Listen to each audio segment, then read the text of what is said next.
Mas a pergunta que eu tenho tem a ver com um sentimento que muitos de nós temos. Tem a ver com o que você falou a respeito até do caso do Maduro na Venezuela. Que é, ora, se nós temos um sistema eleitoral no qual nós não confiamos, que esperança nós podemos ter nas eleições de 2026? Olá, Edu Carvalho, melhor canal de cortes do YouTube. Eu conto imensamente aqui com o like de vocês, que você mande o programa nos seus grupos de WhatsApp, e esses fatos que nós vamos revelar e entender melhor aqui hoje, chegarem ao máximo de pessoas possível. Então, manda o programa para os amigos e manda o programa para os inimigos, especialmente esse, porque esse é o Paulo Figueiredo Show. Eu quero te fazer uma pergunta muito delicada, que é sobre urnas eletrônicas, e a gente tem que tomar muito cuidado. Não eu, porque eu já estou todo arrebentado, mas você tem que tomar bastante cuidado nesse assunto. Mas antes eu quero pedir a você que está em casa que considere a possibilidade de se tornar meu apoiador. Esse tipo de entrevista, o jornalismo independente, ele é diferente do jornalismo tradicional. O jornalismo tradicional, por quem que ele é financiado? Ora, pelo sistema. Ele é financiado pela Secom, ele é financiado por anunciantes de grandes empresas que têm os seus departamentos de marketing completamente tomados por militantes de esquerda e que financiam, obviamente, veículos de esquerda. Qual a alternativa para isso? A alternativa que o mundo inteiro está criando para isso é o jornalismo independente financiado por você que está em casa. E como é que a gente faz isso?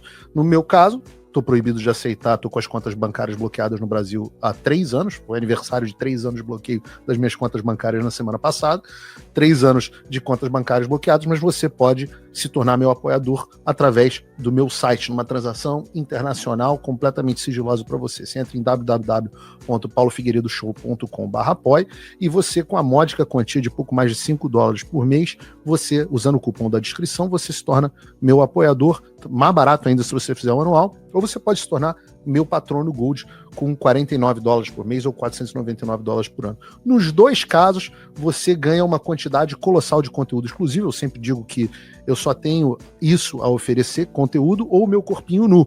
Como meu corpinho nu não está valendo grande coisa, eu foco no conteúdo exclusivo. Então, meus patronos Golds, além do conteúdo exclusivo, têm acesso ao grupo de WhatsApp. Muitas das perguntas aqui que eu fiz ao senador Flávio Bolsonaro vieram 2 meus patronos, têm um grupo de WhatsApp exclusivo. Nós fizemos reunião aqui na semana do Natal, reunião que eu faço mensalmente com os meus patronos. Enfim, é uma forma de eu poder prestigiar também as pessoas que me prestigiam.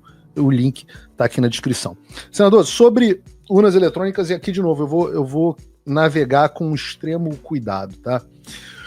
Porque eu digo abertamente, eu posso dizer abertamente, aqui debaixo da primeira emenda, eu posso dizer abertamente que eu não confio no sistema eleitoral brasileiro.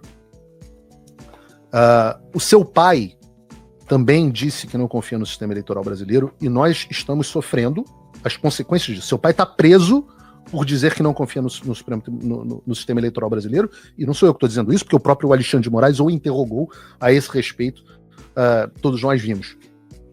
Esse é um dos quesitos.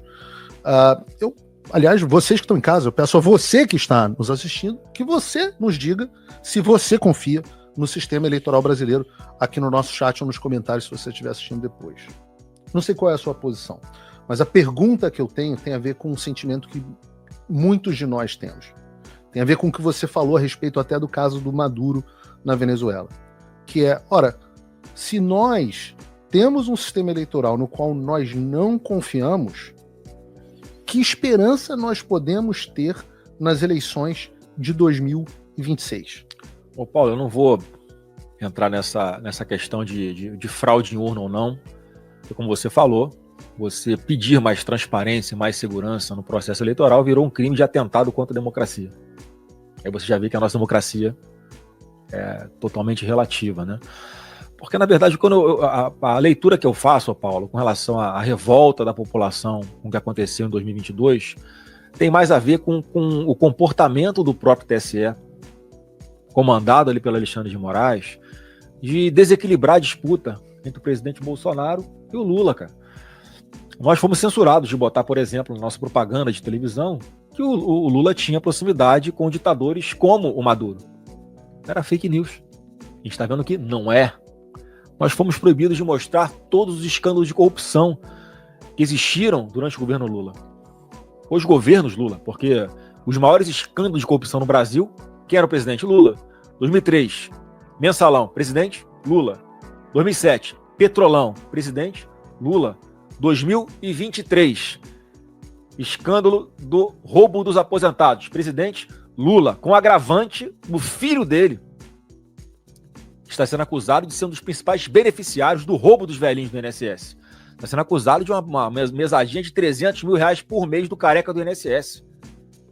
Mais de 25 milhões de reais de propina, que foi o que surgiu aí na imprensa colocando como sendo uma acusação do careca do INSS de dar dinheiro na mão do filho do presidente da República. Tu imagina se fosse o filho do Bolsonaro sendo acusado de um troço desse. Já não estava preso há muito tempo. Mas não, Lulinha, deixa rolar, vamos investigar, devido ao processo legal, ampla defesa. Vai para a Europa, Lulinha, foge para a Europa lá, que é mais seguro. Deixa que a gente vai ver como é que fica aqui no Brasil. Aí os aposentados a gente vê depois.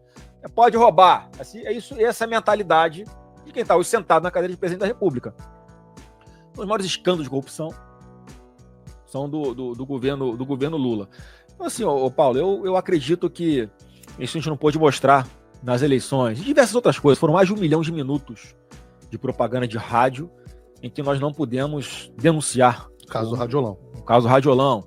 Isso também virou um assunto que a gente pediu para investigar. Você pode investigar, por favor, TSE? O que houve? Não posso não. 22 milhões de multa. Assim, é assim que nós fomos tratados.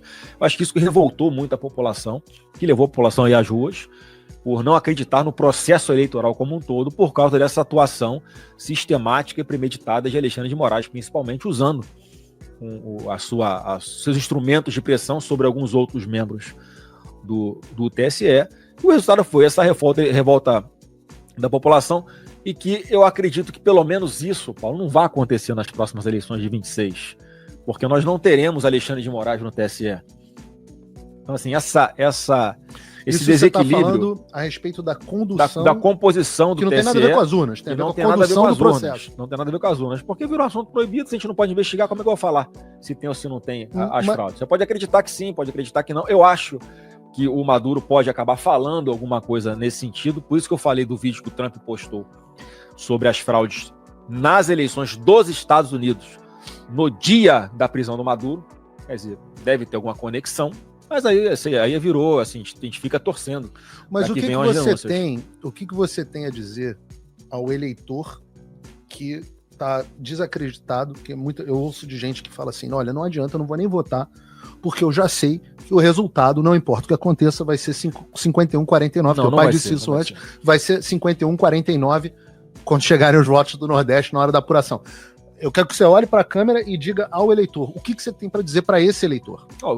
Você vá votar, nos ajude a fiscalizar a apuração nas urnas, porque tem diversas formas de você fraudar uma votação. Tem mesário que vota no lugar de quem não compareceu. Tem diversas formas ali que dá para fazer. Com a fiscalização a gente consegue evitar. A composição do TSE vai permitir que nós possamos ir para uma eleição para competir em nível de igualdade, paridade de armas, como a gente chama, sem as interferências que aconteceram em 2022, porque apesar de tudo que aconteceu, ainda assim a diferença foi muito pequena. Eu tenho a convicção que se tivéssemos tido uma atuação do TSE isenta de verdade, o presidente seria Bolsonaro, mesmo sem entrar nessa pauta de o que acontece em urnas eletrônicas. É possível, sim, que a gente consiga ter essa vitória. Eu acredito muito nisso, acredito que o próprio TSE vai estar muito mais interessado em colocar mecanismos que vão dar mais credibilidade a todo esse processo eleitoral, porque é papel do TSE, é obrigação do TSE, e mais uma vez, a composição do TSE vai ser neutra nesse sentido e não tendenciosa, como aconteceu em 2022. Eu dou só outro exemplo para vocês aqui. Em várias oportunidades, Paulo, o Alexandre de Moraes tomava uma decisão contra o Bolsonaro de colocar no ar uma propaganda como essa. Então, se eu vou botar propaganda que fala que o Lula é amigo do ditador Maduro, previamente havia uma censura, não ia nem ao ar. Aí quando a gente queria botar, o Lula entrava contra a nossa campanha para impedir que nós colocássemos uma propaganda mostrando os escândalos de corrupção no governo dele, ou ele defendendo o aborto, ou ele sendo a favor de uma política de drogas que na prática liberava as drogas. Isso levava 1 dia, 2 dias para ser retirado do ar. Então o estrago já estava feito. isso impactou diretamente nas eleições. Não tem nenhuma dúvida disso. Então, esse tipo de situação em que, usando a lei, um juiz acaba influenciando no resultado, isso não vai acontecer. Vai ter paridade de armas. Então, assim, a gente não pode entregar os pontos. Eu tenho muita convicção que há uma possibilidade de Lula ser derrotado já no primeiro turno. Porque, mais uma vez, o Lula é um produto vencido, é um cara atrasado, analógico, já está sem paciência, que trata mal até os ministros dele. O cara só está pensando em ficar viajando com a mulher pelo mundo, fazendo passeio de luxo e gastando dinheiro público. O povo não vai mais aceitar isso. O povo quer uma coisa nova, Paulo. O povo quer voltar para o caminho da prosperidade, sabe que com o Lula é o caminho das trevas. Mais uma vez, essa não vai ser uma eleição Lula e Bolsonaro. Vai ser isso. Qual caminho você vai querer para sua família? Você vai querer um presidente da República que trate bandido com flores, que os presídios fiquem em festa quando ele se elege? Ou você vai querer um presidente da República que tem uma legislação que vá trabalhar por uma legislação penal muito mais dura? Alguém que vai defender a redução da maioridade penal, porque tem um monte de menor de idade cometendo atrocidades, crimes hediondos contra as nossas famílias todos os dias. E esse governo atual é contra a redução. Você vai querer um governo que vai te taxar o tempo inteiro, ou você vai escolher um caminho, um governo que vai ser obcecado por redução de impostos, que vai ser obcecado por reduzir burocracia, digitalizar o governo, coisa moderna. Então é sobre isso a eleição. Então, Paulo, não tem nenhuma dúvida de que Lula não será mais presidente do Brasil a partir de 2027. Posso tirar um pouco o chapéu de entrevistador? Não, o meu chapéu normal, o meu chapéu usual de comentarista. E eu vou dizer o que eu tenho respondido para as pessoas que me apresentam essa pergunta de, poxa, já sei o que vai acontecer, vai ser 51-49 quando entrar os votos no Nordeste e o gráfico vai fazer assim, de forma linear.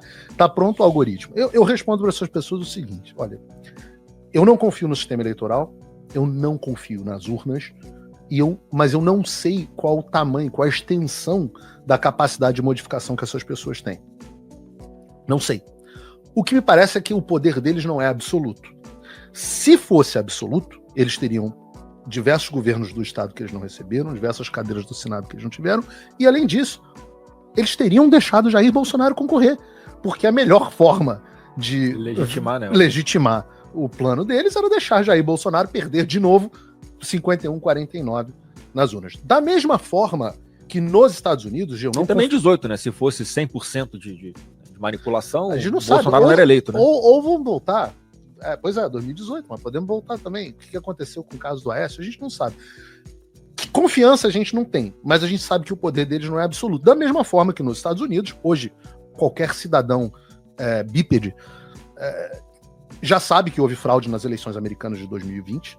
É uma coisa absolutamente... As evidências são gigantescas, só analisar os casos da Geórgia, os casos da Pensilvânia, os casos do Arizona. Foi tudo comprovado em tribunal, com confissão agora na investigação nova na Califórnia, tudo confirmado com confissão dos participantes e, infelizmente, menos processos criminais do que a gente deveria ter tido. Mas, ainda assim, muita gente falava, não adianta porque o Trump não vai ganhar.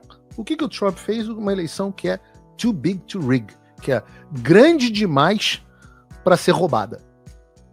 Então, a expectativa que eu, Paulo, como eu não vou poder ser seu eleitor, porque não tenho nem passaporte, mas como alguém que gostaria de ser seu eleitor, a minha expectativa seria: vamos fazer dessa eleição do Flávio Bolsonaro too big to rig, grande demais, para que mesmo com os instrumentos que eles detêm, mesmo que as nossas maquininhas não sejam confiáveis, Flávio Bolsonaro seja o próximo presidente do Brasil.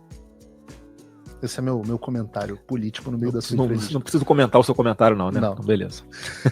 E parece que o Nicolás caiu de maduro.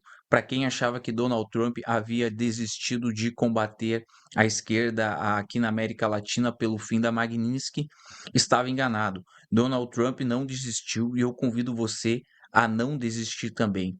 Deixe seu like se você gostou dessa captura, comenta aqui o que você acha que vai acontecer nos próximos dias e eu te convido a acompanhar o passo a passo do que está acontecendo aqui na América Latina e qual vai ser o impacto disso no Brasil.